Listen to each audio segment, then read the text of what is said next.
Hello everyone. हमने last chapter में देखा था कि लीन कार्लोस से कहता है कि वह उसे एक बार एलेक्सी से मिलने दे, तो कार्लोस इस बात के लिए मान जाता है। कहता है कि तुम एलेक्सी के पेंट हाउस में जाओ, वह वहीं पर मिलेगा।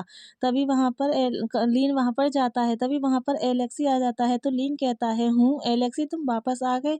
लेकिन एलेक्सी कोई रिप्लाई नहीं देता और वह आकर लीन को एक साथ हक कर लेता है। यह देखकर लीन कहता है, यह क्या है। उसके बाद सीन शिफ्ट होता है और हमें रूम का सीन दिखाया जाता है, जहाँ पर पूरे रूम में एलेक्सी के फेरोमोन्स फैले हुए होते हैं। फिर हम देखते हैं कि एलेक्सी लीन को पैशनेटली किस कर रहा होता है। तो लीन सोचता है, हमारी मैरिज के दौरान यह पहली बार है जब उसने मुझे पैशनेटली किस किया है। इससे पहले मेरे एक टच से ही वह गुस्सा हो जाता था। फिर लीन आगे सोचता है, लेकिन अब वह अपनी मर्जी से मुझे छूता है और हर एक टच वह केयरफुली करता है, हमेशा की तरह रफ नहीं। फिर लीन आगे कहता है, वह मुझे ऐसे टच करता है जैसे उसे डर हो कि वह मुझे ब्रेक कर देगा। यह सब सोच ही रहा होता है कि तभी एलेक्सी लीन के कान में विस्पर करते हुए कहता है, अगर हर्ट हो तो मुझे बताना। एलेक्सी की बात को सुनकर लीन फिर आगे सोचता है और इसके अलावा इससे पहले उसने कभी भी नहीं पूछा कि मैं कैसा फील करता हूँ और बस अपनी मर्जी से मुझे बुरी तरह से चोट पहुंचाई। लीन को इस तरह से शांत देखकर एलेक्सी सैड होते हुए लीन की तरफ देखता है और कहता है, क्या रियली तुम मुझसे कुछ नहीं कहना चाहते? अगर नहीं तो क्या तुम मुझे बात करने का एक चांस दोगे?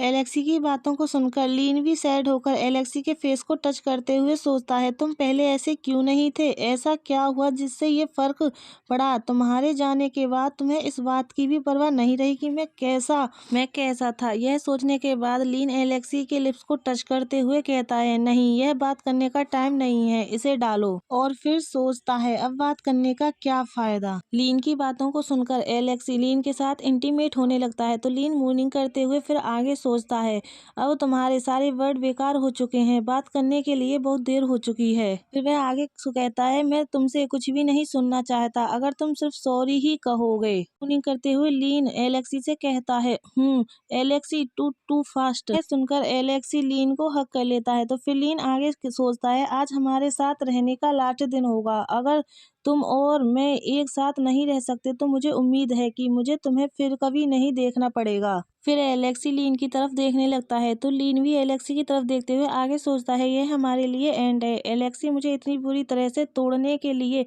मैं तुम्हें कभी माफ नहीं कर सकता, मेरी बॉडी और सोल को चोट पहुंचाने के लिए। फिर वह आगे सोचता है, मेरी उपेक्षा करके मुझे इतना खाली फील करा दिया, फिर भी मैं अभी भी तुमसे बहुत प्यार करता हूँ। एलेक्सी फिर से लीन को हक कर लेता है और सैड होते हुए कहता है, आई एम सॉरी, लेकिन मुझे कभी माफ मत करना। और फिर सोचता है, मुझे हमेशा ठंड लगती थी, तुमसे अलग होने के बाद मुझे रियलाइज हुआ कि जब तुम आसपास होते थे तो कितना वार्म फील होता था। फिर एलेक्सी आगे सोचता है, लेकिन मैं तुम्हें फ्री करने के अलावा और कुछ नहीं कर सकता। फिर सीन शिफ्ट होता है और हमें नेक्स्ट डे का सीन दिखाया जाता है। एलेक्सी सो रहा होता है और लीन उसके फेस को टच करते हुए कहता है, तुम सोते टाइम अभी भी एक एंजल की तरह दिखते हो। मुझे आशा है कि तुम्हें कोई ऐसा पर्सन मिल जाए जो तुम्हारे ऊपर मेरे द्वारा छोड़े गए मार्क को बदल देगा। सोचने के बाद लीन एलेक्सी के फोरहेड पर किस करता है और कहता है, कोई ऐसा जिससे तुम प्यार करोगे और भरोसा करोगी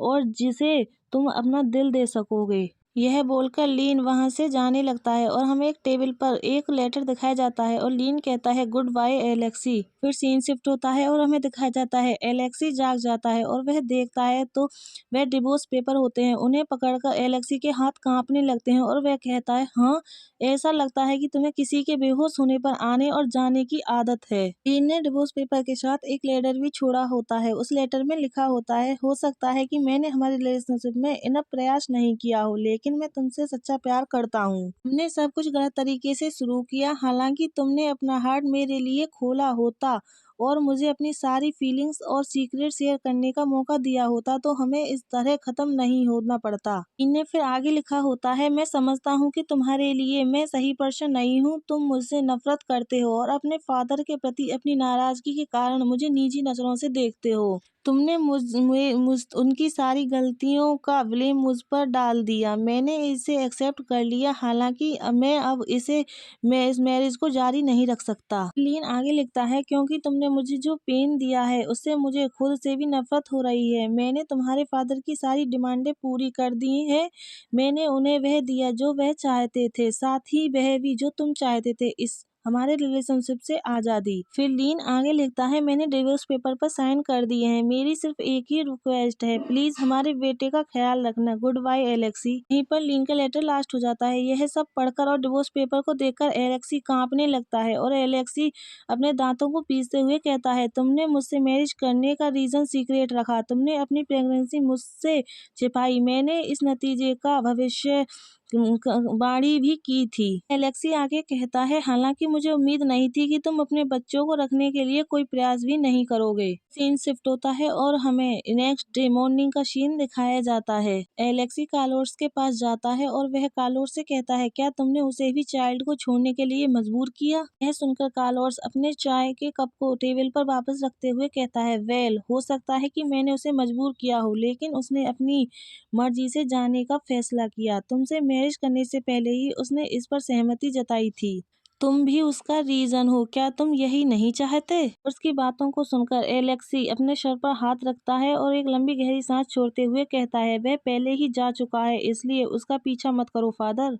एलेक्सी की बातों को सुनकर कार्लोस उसकी तरफ देखता है और कहता है, हे, मैं जानता हूँ कि एग्रीमेंट एंड होने के बाद तुम भी ऐसे ही होगे, लेकिन उसके उसके केस में यह बिल्कुल अलग है सन। फिर कार्लोस आगे कहता है, फेलिक्स एक और चाइल्ड करने में एविल नहीं है, क्योंकि वह एक रिसेसिव अल्फा है।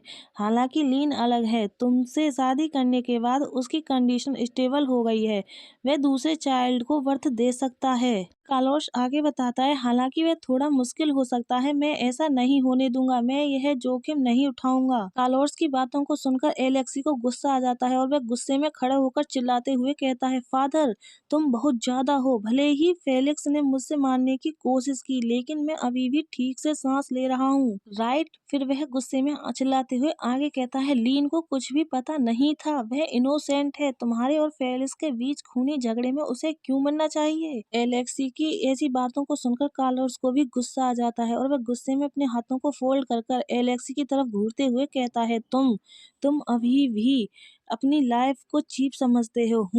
भले ही मैंने उसके सन को मार दिया हो, लेकिन यह पेन भी भरपाई नहीं कर सकता। फेलिक्स ने मुझे दिया है। हर बार जब तुम्हें हॉस्पिटल भेजा जाता है तो मुझे तुम्हारे गायब हो जाने का डर फील होता है।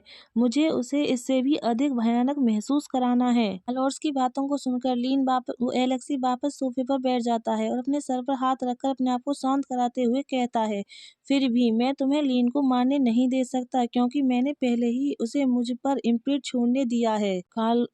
एलेक्सी की बात को सुनकर कार्लोस चौंक जाता है और कहता है, क्या? फिर वह गुस्से में चिल्लाते हुए कहता है, तुमने अपने साथ क्या कर लिया है? तुमने उसे अपने ऊपर इम्प्रिंट क्यों करने दिया? यह सुनकर एलेक्सी नीचे की तरफ देखते हुए कहता है, भले ही मैंने उसे मुझ पर इम्प्रिंट डालने की परमिशन नहीं दी, मैं पहले से ही अदर ओमेगा के फेरोमोन रिजेक्शन का एक्सपीरियंस कर रहा हूँ। फिर वह आगे बताता है, अगर वह नहीं तो मैं किसी और के साथ नहीं रह सकता। एलेक्सी की ऐसी बातों को सुनकर कार्लोस को गुस्सा आ जाता है। वह खड़ा होकर एलेक्सी के हाथ को पकड़ते हुए गुस्से में चिल्लाते हुए कहता है, तुम सचमुच पागल हो गए हो?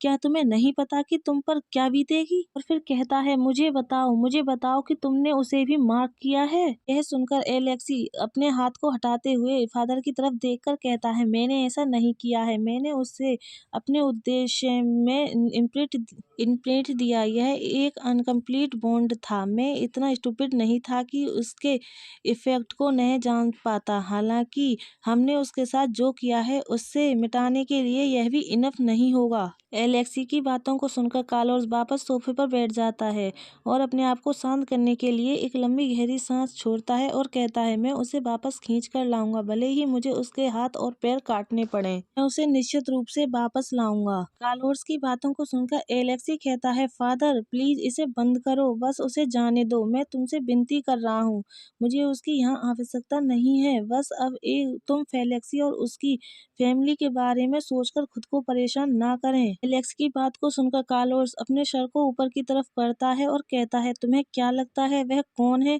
वह बस मुझे तकलीफ में देखना चाहता है, खास तौर पर वह मेरी सारी प्रॉपर्टी छीनकर। फिर वह गुस्से में चिल्लाते हुए कहता है, ठीक है, मैं लीन को नहीं छूऊंगा। तुम भी कभी उससे कांटेक्ट करने या उसके पास जाने की कोशिश करने की हिम्मत मत करना। तुमने यह अपने आप किया। फेलिक्स मेरा बिजनेस होगा। कार्लोस की बातों को सुनकर एलेक्सी एग्री हो जाता है और वह खड़े होते हुए कहता है, थैंक यू फादर, मैं तुम्हारी इच्छा के अनुसार कार्य करूंगा। इससे कोई फर्क नहीं पड़ता जब तक वह जीवित रहे। यह सुनकर कार्लोस एलेक्सी की तरफ देखता है और कहता है, हाँ, जब तक वह जीवित रहे।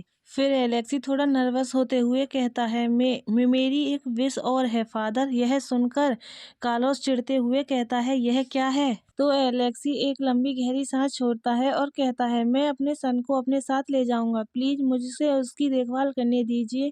अगर पॉसिबल हो तो मैं चाहता हूँ कि वह एक नॉर्मल लाइफ जिए। सुनकर कार्लोस गुस्से में कहता है, तुम्हारी मानसिक स्थिति अनस्टेबल है और तुम एक चाइल्ड की देखभाल करना चाहते हो। नॉर्मल लाइफ के बजाय तुम अपने चाइल्ड को चोट पहुंचाओगे, जैसे मैं। यह सुनकर एलेक्सी बीच में ही अपने फादर को समझाते हुए कहता है, मैं जब तक ट्रीटमेंट कराऊंगा, जब तक मैं पूरी तरह से स्टेबल नहीं हो जाता, मैं चाइल्ड को तकलीफ नहीं होने दूंगा। Please father. एलेक्सी की बातों से कार्लोस परेशान हो जाता है और फिर वह एक लंबी गहरी सांस छोड़ते हुए एलेक्सी से कहता है, हाँ तो ठीक है, मैं सासा को भी तुम्हारे पास भेज दूंगा। उसने इगोर के साथ अपने काम बिगाड़ दिया। जब से मैंने उन्हें साथ काम करने के लिए भेजा, वह बहुत ज्यादा झगड़ते हैं। कार्लोस की बात को सुनकर एलेक्सी बहुत खुश हो जाता है और खुश होते हुए कहता है, थैंक यू फादर, और मैं नैनी को भी अपने साथ ले जाऊंगा। वह मेरी नैनी की डॉटर है, राइट? कार्लोस थोड़ा मुंह बनाते हुए कहता है, हाँ, वह अपनी मॉम की तरह अच्छा काम करती है। उसे अपने साथ ले जाओ। ऐसा नहीं है कि तुम अपने ट्रीटमेंट और थेरेपी करते टाइम चाइल्ड की देखभाल कर सकते हो। यह सुनकर एलेक्सी जल्दी से वहां से जाता है और कहता है, मैं अपने बेटे को देखूंगा। तो कार्लोस उसकी तरफ देखता है। एलेक्सी के वहां जाने के बाद कार्लोस अपने बॉडीगार्ड को बुलाता है और वह उससे कहता है, सासा को वापस बुलाओ और इगोर को फेलिक्स पर नजर रखने के लिए भेजो। वह आगे कहता है, उसे लीन तक पहुंचने का कोई रास्ता न मिलने दो और रॉयल हॉस्पिटल के सभी डॉक्टरों से अपॉइंटमेंट ले लो। उन्हें बताओ कि मैं उनसे पर्सनली मिलना चाहता हूँ। यह सब सुनकर बॉडीगार्ड कहता है, जैसा आपका ऑर्डर हो सर। उसके जाने के बाद कार्लोस परेशान होकर अपने सर पर हाथ रखते हुए कहता है, मुझे सबसे पहले एलेक्सी की कंडीशन का ट्रीटमेंट करने का कोई रास्ता खोजना चाहिए। अगर नहीं तो मेरे पास पीछे हटने के अलावा कोई ऑप्शन नहीं होगा। फिर सीन शिफ्ट होता है और हमें दिखाया जाता है, एलेक्सी अपने बेबी के पास जाता है और वह उसे देखते हुए नैनी से पूछता है, वह कैसा है? तो नैनी कहती है, वह बहुत हेल्दी है यंग मास्टर और इस 100% आपकी तरह अल्फा है। सुनकर एलेक्सी पालने के पास जाकर बेबी को देखने लगता है। तो नैनी एलेक्सी को देखकर कहती है, क्या तुम ठीक हो यंग मास्टर? तुम अच्छे नहीं लग रहे हो। यह सुनकर एलेक्सी अपने बेबी के फेस को टच करते हुए कहता है, मैं ठीक हूँ। अपना और बेबी का सामान पैक करो और मेरे पीछे पीछे मेरे पुराने अपार्टमेंट में आओ। नैनी कहती है, मैं जल्दी ही तैयार हो जाऊंगी यंग मास्टर। सीन शिफ्ट होता है और हमें रात में एलेक्सी के घर का सीन दिखाया जाता है। एलेक्सी खड़ा बाहर की तरफ देख रहा होता है। तभी पीछे से नैनी आती है और कहती है, यंग मास्टर, बेबी सो गया है, मैं तुम्हारा डिनर तैयार करूंगी। एलेक्सी बिना उसकी तरफ देखे हुए ही कहता है, मैं नहीं खाऊंगा, मुझे भूख नहीं है, तुम आराम कर सकती हो। यह सुनकर नैनी कहती है, लेकिन सर, जब से तुम अपार्टमेंट में आए हो तुमने कुछ भी नहीं खाया है। अगर मेरी मॉम को यह पता चलेगा तो वह मुझे डांटेंगी। यह सुनकर एलेक्सी उसकी तरफ देखता है और स्माइल करते हुए कहता है, हाँ, यही कारण है कि मैं तुम पर गुस्सा नहीं हो सकता। तुम अपनी मॉम की इच्छाओं को बहुत अच्छी तरह से सुनती हो। फिर एलेक्सी सोफे पर बैठते हुए कहता है, मैं सचमुच ठीक हूँ। मैं आज रात बेबी पर नजर रखूंगा। बस अपने रूम में वापस कर आराम करो। जब भी मुझे तुम्हारी जरूरत होगी मैं तुम्हें फोन करूंगा। यह सुनकर वह कहती है, मैं समझ गई। तो फिर एक्सक्यूज मी यंग मास्टर। यह बोलकर नैनी चली जाती है। एलेक्सी खड़ा होकर पालने की तरफ जाते हुए कहता है, तुम्हारा जन्म हुए ज्यादा टाइम नहीं हुआ, लेकिन तुमने अपने फादर को खो दिया है। तुम्हें उसकी बहुत याद आती होगी। मुझे खुशी है कि तुमने एहसास भी नहीं हुआ कि वो तुम्हें छोड़कर चले गए हैं। मुझे भी अपने फादर की बहुत याद आई जब उन्होंने मुझे छोड़ दिया था। फिर एलेक्सी बेबी के क्लोज जाकर उसके हेयर को टच करता है और कहता है, और मुझे बहुत दुख हुआ क्योंकि मैं जानता था कि उन्होंने मुझे छोड़ दिया है। तुम्हारे फादर, मुझे यकीन है कि वे तुम्हारी परवाह करते हैं, मेरे फादर की तरह नहीं। फिर एलेक्सी आगे कहता है, मुझे आशा है कि वह खुशी पा सकेगा जो वह चाहता है, हमें उसे जाने देना चाहिए। फिर एलेक्सी नीचे बैठ जाता है पार्ले के पास और कहता है, मैं प्रॉमिस करता हूँ कि तुम्हें प्यार और देखभाल की कोई कमी नहीं होगी, तुम एक नॉर्मल लाइफ जियोगे और एक दिन उसके साथ पुण्य मिलूंगा। एलेक्सी यह सब बोल ही रहा होता है कि तभी उसके फिर से पेन होने लगता है, तो वह वहीं पर बैठ जाता है और लंबी लंबी गहरी सांस लेते हुए कहता है, उफ, फिर से हर्ट हो रहा है। सीन यहीं कट होता है और फिर से ठोकर हमें लीन के घर का सीन दिखाया जाता है। लीन बताता है, मैं अपनी फैमिली के घर वापस आ गया और उन्होंने उन्हें सारी बात बताई। देखते हैं लीन अपनी मॉम से गले मिलता है, उसकी मॉम रोते हुए लीन को टाइटली हग करती हैं। फिर लीन कहता है, अगर मैं उनके पास वापस आ पाता और भरोसा कर पाता कि वे मुझे बिना शर्त प्यार करते हैं तो शायद मुझे इतना पेन नहीं सहना पड़ता। फिर ग्रैंड फादर लीन को हक करते हैं, तो फिर वह लीन आगे कहता है, हालांकि इसके लिए मेरे अलावा किसी और को दोषी नहीं ठहराया जा सकता, तमाम पछतावे के बावजूद जो हो चुका है उसे बदला नहीं जा सकता। हम देखते हैं कि कैलेट नी पर बैठकर लीन से माफी मांगता है, तो लीन बताता है, कैलेट ने मुझसे माफी मांगी, मैं रियली में उसे माफ नहीं करना चाहता, लेकिन अपने ग्रैंडफादर और मॉम की खातिर मुझे उसे माफ कर देना चाहिए। इसके अलावा मैंने कभी नहीं सोचा था कि वह इस तरह से घुटनों पर बैठेगा। लीन आगे कहता है, इस फैक्ट के बावजूद कि मेरी फैमिली मुझे एक्सेप्ट करती है, फिर भी मेरे दिल में एक बोझ है। मैं हमेशा अपनी पढ़ाई जारी रखने के लिए एडिनबर्ग जाना चाहता था। मैंने आखिरकार फैसला किया कि अब मेरे लिए अपने सपने पूरे करने का टाइम आ गया है। फिर हम देखते हैं कि लीन वहां से एडिनबर्ग के लिए जाने लगता है, तो लीन आगे कहता है, मैं वहां पर अपनी नई लाइफ शुरू करूंगा, मैं सब कुछ पीछे छोड़ दूंगा और अपनी लाइफ के उस चैप्टर को भूल जाऊंगा। अपनी फैमिली को बाय बोलकर एडिनबर्ग के जाने के लिए लीन गाड़ी में बैठा हुआ होता है और वह फोन में अपने बेबी की पिक को देखकर सैड होकर सोचता है, माय डियर सन, मुझे आशा है कि तुम हमेशा हेल्थी और खुश रहोगे, मुझे माफ कर दें ये क्योंकि मैं तुम्हारे साथ नहीं रह सकता। यह सोचकर लीन की आंखों में आंसू आ जाते हैं और वह फोन में ही पिक को किस करते हुए कहता है, मैं तुम्हें दूर से देखूंगा। सीन शिफ्ट होता है और हमें कुछ दिन बाद एडिनबर्ग का सीन दिखाया जाता है। फिर हम देखते हैं कि थोड़े भीड़ वाले इलाके में लीन तेजी से चलकर जा रहा होता है और वह सोचता है, उफ, मैं कैसे देर से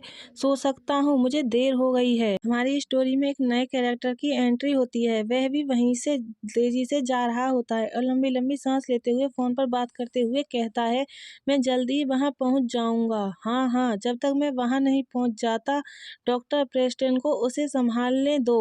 फोन पर बातें करते हुए जा रहा होता है, तभी वह लीन से टकरा जाता है। की वजह से लीन गिरने लगता है, तो वह पर्सन लीन के हाथ को पकड़ते हुए कहता है, ध्यान से। फिर वह लीन को बैग से पकड़कर अपनी तरफ खींचता है और कहता है, आई एम सॉरी, मैं जल्दी में हूँ। यह देखकर लीन सरप्राइज होकर उसकी तरफ देखता है। फिर वह पर्सन आगे कहता है, क्या तुम ठीक हो? गाइज, हमारा चैप्टर ही लास्ट होता है। आई होप आप सब लोगों को पसंद आया होगा। पसंद आया हो तो लाइक, सब्सक्राइब, कमेंट करें।